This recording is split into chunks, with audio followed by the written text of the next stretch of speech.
I'm Madeline Bliss and Abby Holmes.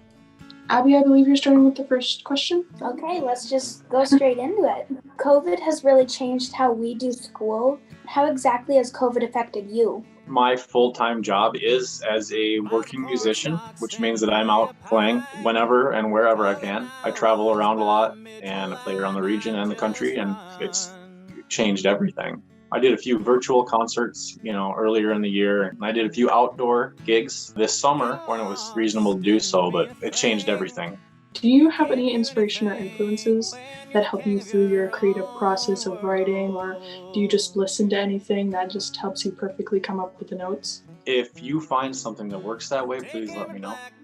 Oh. I think everything, I listen to music all the time.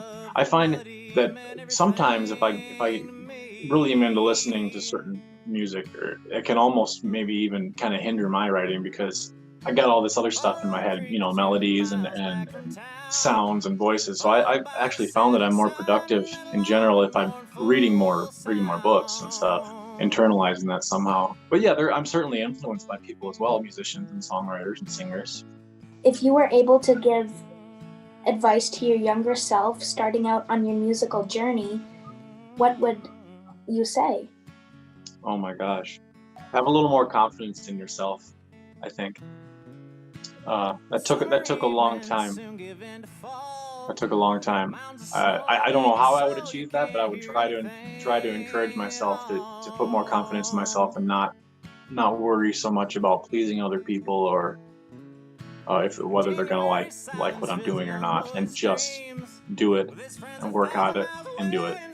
It comes easier for a lot of people, and some people it doesn't come easy for at all. I was one of those, but I'm 37 now. I guess I still have moments of butterflies and things like that. Yeah, I didn't actually start getting confident in what I'm doing until the last few years, probably. So we're always growing and learning. If you could do anything right now, what would it be? I want to see my mom. I haven't got to see my mom too much lately. I want to travel for music. I want to take my family on vacation. I want my kids to see the ocean. I want to play festivals. Everything that just makes my heart happy.